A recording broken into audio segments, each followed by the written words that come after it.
She is truly a hero, and she will forever be my kid's guardian angel.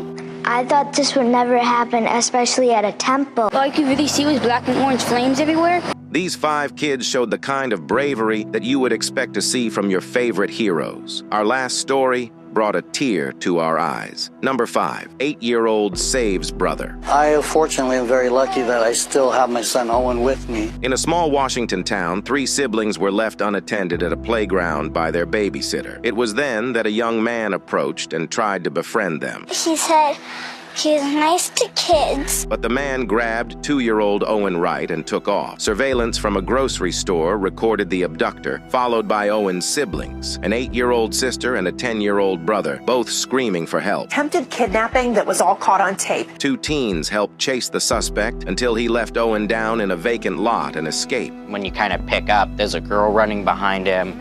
He's running down an alleyway. They later discovered that the young man was one of their classmates. Well, past experiences with him go back years. By this time, a local woman had found them and called 911.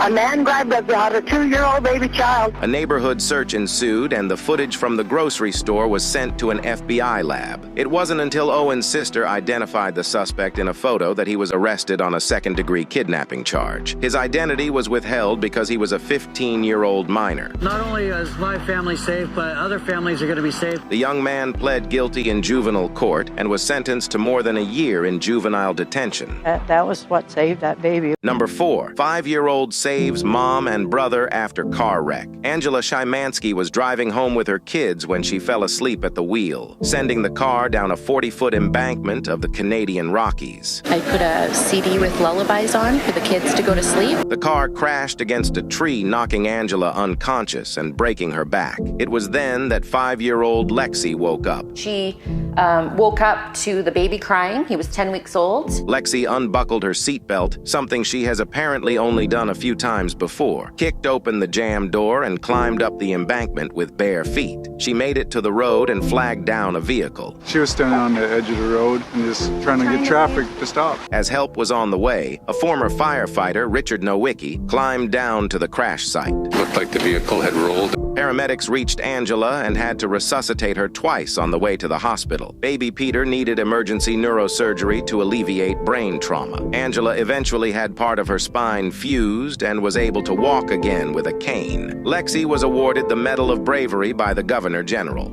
Alexis is now the youngest civilian to ever receive a bronze medal. Number 3, 2 kids save lives after temple shooting. We saved like 16 people. When 9-year-old Amanat Singh and her 11-year-old brother Abhay heard a bang while playing outside a Sikh temple in Wisconsin, they assumed it was fireworks.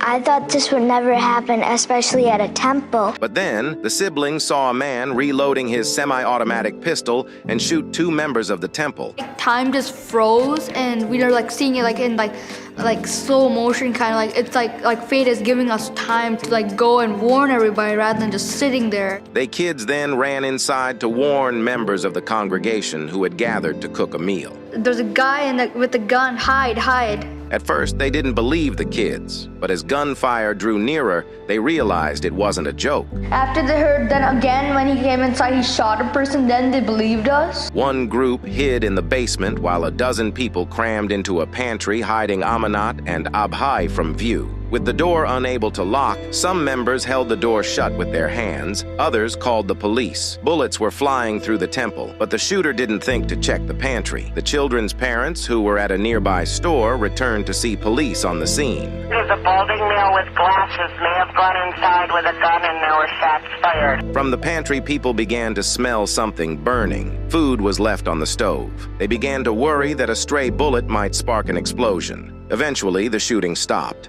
The gunman, who killed 6 people and wounded 4 others, was cornered by police and killed himself after being shot in the stomach. They're just kind of sick to my stomach. He was later identified as ex-Army neo-Nazi Wade Michael Page, who was connected to a supremacist group called the Hammerskins Nation. He existed in a world of skinhead concerts in which people are routinely beat up. The Southern Poverty Law Center had been tracking him since 2000. The FBI had also previously looked at him but not found enough evidence that to open an investigation on him. Civil rights groups say they tracked Page for more than a decade. Page, who was discharged from the Army for patterns of misconduct, reportedly said to one of his professors, "If you don't go into the military as a racist, you definitely leave as one." Number 2. Boys save children from fire.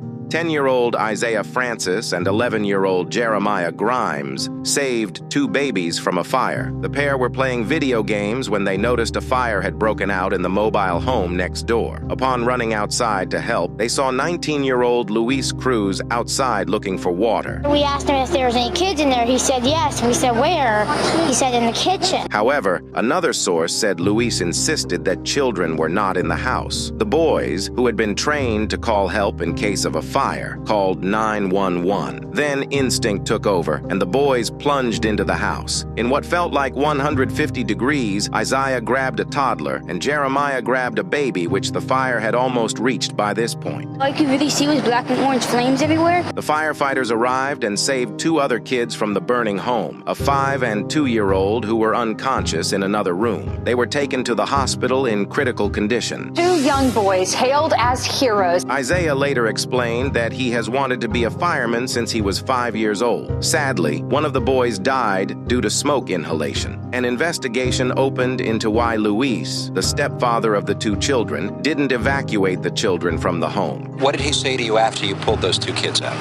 And I asked him if there was any more, but he said no. Number 1, 10-year-old saves dying toddler. 10-year-old Kira Larson was playing with her friends when she saw an SUV that had slipped out of gear rolling backwards down the driveway towards them. Kira pushed her friends, 1-year-old Addison and 2-year-old Emma, out of the way. It was a big sister to them. Kira herself was then struck and unfortunately pinned by the car. Kira's stepmother, who had gone inside moments earlier, rushed to perform CPR. She is truly a hero, and she will forever be my kid's guardian angel. Unfortunately, Kira died on the way to the hospital. The oldest of 4 children, Kira was awarded the Carnegie Medal for Heroism 10 months after her death. Only 21 people in the U.S. and Canada are getting the medal this year. The San Diego County community mourned and remembered her as a hero. Even at that tender age of 10 years old, she understood the importance of protecting her fellow man.